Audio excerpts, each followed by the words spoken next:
let's get right to it. Let's talk about Purim and try to tease out a lesson maybe related to happiness. So what I think is the key scene in the Megillah, the climactic scene, and not just because I'm a lawyer and it involves persuasive oral advocacy. I just think it's the most important scene in the Megillah, and it's one of the most important scenes in the history of the Jewish people. The edict has been signed, sealed, and delivered. Haman has convinced the king Ahasuerus to wipe out all the Jews, and they're scheduled to be wiped out the next year, in about 11 months. And Mordecai tells Esther it's time to go in to speak to the king. She's the queen. She's married to him. He doesn't know that she's Jewish, and her people are now facing extinction. And Esther says back to Mordecai, very reasonably, she doesn't say no. She says, just be patient. She explains to him, everyone knows that if you go in to see the king and you haven't been called and he doesn't give you access, your head is rolling in the gutter. You're instantly killed. And he hasn't called me in 30 days. In other words, what she's saying to him is, I'll go in, just wait until he calls me. And Mordecai delivers as persuasive a response as we're ever going to see, a better closing argument than any lawyer could write. And here it is. I'll read it in English so we don't miss any of it. Do not imagine in your soul that you will be able to escape in the king's palace any more than the rest of the Jews. For if you persist in keeping silent at a time like this, relief and deliverance will come to the Jews from another place, while you and your father's house will perish. And here we go. Here's the key line. And it was just for such a time as this that you attained the royal position. He's telling her, Esther, why do you think you're the queen? It's time to go in, save the Jewish people. And he convinces her. She says, okay, I'm going to do it. I want you to gather the Jews and have them all fast for a few days before I head in. Great. There's only one problem. The problem is that I misquote him because that's not what he said. The first part of what he said is accurate. When I read it, he says that don't imagine you're going to be able to escape any more than the rest of the Jews. You keep silent.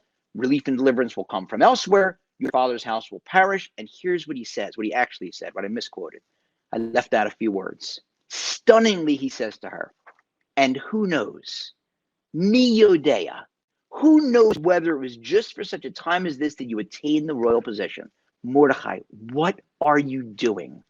The future of the Jewish people depends on you convincing her to go in to speak to the king. What is this namby-pamby, wishy-washy? Who knows? I don't know, Esther. Maybe that's why you're the queen. I mean, you're Jewish and you're married to the king who just signed the extinction order. What's going on? So a classic explanation for this, which I think is an excellent one, is that Mordecai is teaching us that even when it's clear as day, Jewish queen, the king doesn't know she's Jewish, he signed the order, obviously that's why God put her in the palace. You never know. You never know what is going on in God's plans. You can't ever be certain. Great explanation, but I want to suggest a different one, that maybe he's doing something else differently or in addition to that, as follows. To Mordecai, it is clear as day. That is why she was chosen. That's why she won the beauty pageant that she didn't enter, that she was involuntarily entered into. That's why she was chosen as the queen, because she has to save the Jewish people. But he's telling Esther, he's phrasing it as, who knows? Because maybe he wants to send her a message. You can't risk your neck based on my faith. To me, it is abundantly clear. If it wasn't clear, I wouldn't be telling you that you have to go in. But you're the one who's going to be risking death. You can't risk death on my say-so. So don't do it unless you agree with me. Who knows? I think so. I definitely think so. Seems clear to me, but this is your decision to make. And I think that is an unbelievably powerful lesson for us. It's a lesson for parents.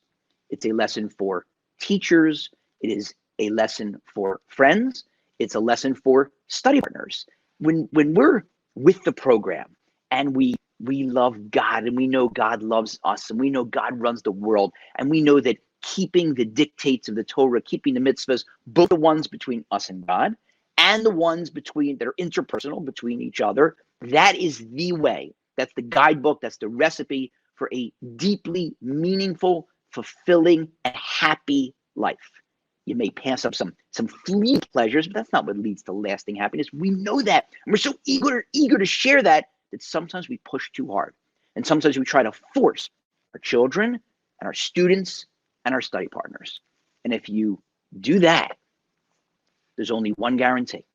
I shouldn't say guarantee, I hope it doesn't happen. But often what happens is that you end up ruining your relationship, God forbid, with that kid, with that student, with that study partner, and simultaneously wrecking their relationship with God because you tried to force something.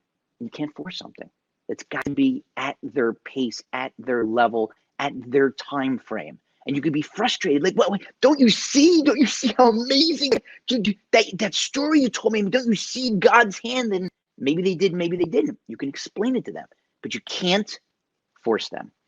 Often, I'll go somewhere to speak, and instead of getting a well-prepared, beautiful introduction that I got tonight from Mrs. Stillerman, which I appreciate, somebody, they didn't communicate. They set up the event and the venue and the food and the speaker, but they didn't figure out who's going to introduce the speaker. And so I'll have somebody frantically run over to me just before and whisper to me, I'm introducing you. How should I introduce you? And I always answer with a one-word response, tall. And they say, what? And I say, tall. And they say, what are you talking about? And I explained, when I was younger, I always wanted to be tall. It didn't work out. I ended up 5'9", like most Jewish guys. So in introductions, people tend to exaggerate. So, tell them I'm tall. You could exaggerate a little bit. And obviously I'm saying that as a joke. But what I want to bring out by telling that over is that there aren't that many things. There are precious few things that we can choose in life. We cannot choose our height. We can't choose the size of our bank account. We can work very hard. Sometimes people work hard and they're very bright and it works out. Sometimes people don't work as hard and they're not quite as talented or capable, and they strike it rich. We can't choose our level of brains. We can work hard to use our time well, but we can't choose how smart we're going to be. Those things are not within our realm of choice. But there's one thing that is. The one thing that is completely, totally within your realm of choice is, what is your relationship going to be with God? Each of us has that decision to make, and there's no limit. You can't be as tall as you want, can't be as smart as you want, can't be as handsome or as pretty as you want, can't be as wealthy as you want, can't be as thin as you want. Close to God, there is no limit. Nothing stopping you. You are going to make that decision, that individual decision. And what happens often, and it's painful to even describe this, but it happens often, and many of us do this, maybe all of us do this, is that we take our ticket, the one area where we can choose, and we fold up that little mag ticket, the Willy Wonka ticket, right, that gets you the entrance, and we hand it to the one person that we like least in the world. So what do I mean? I've lost track of the number of people who have told me, I'd be more observant, or I'd be more careful about Jewish practice, or I'd be more Jewish instead of Jew-ish, if not for that rabbi who was brutal, who terrorized me, who tried to force me to do things when I was a kid. If not for that Sunday school teacher. If not for my mother, or my father, or my grandmother, or my grandmother, my grandfather or grandmother tried to ram it down my throat. If not for them, I would do more. So you're taking the one area where you have total freedom, total decision-making, prowess, no limits, and you're handing it to the person that aggravated you the most. And that's what's a shame. And instead, Mordechai is telling us that, who knows? To me, clear as day, I can prove that to you. The same phrase that's used earlier in the Megillah, that Mordechai walked by the harem to see what would happen to Esther, is the same phrase that's used in Torah to describe how Miriam walked along the Nile to see what was going to happen to Moshe. The same way Miriam had a prophecy, she knew he's going to be saved. Her parents were worried, her brothers worried. She knew he's going to be saved. She wants to see how. Oh, look at that. Pharaoh's going to save him. So Mordechai knew from minute one, this is from God. I just want to see how it's going to happen. But the fact that he knew doesn't mean that Esther knows. And so we've got to give people room to grow at their own pace. That's why the altar, God says, build a ramp, not steps, because if you build steps, you have to take a specific step of a certain height. However many inches that step is, you got to take that exact step, maybe 2 steps. A ramp, you walk at your level. Take baby steps, bigger steps. You can shuffle your feet. All we want to try to do is to move onward and upward, and hopefully that will lead to deep, long-lasting, meaningful, existence down here and happiness both in this world and in the next world. And thanks for the opportunity to speak.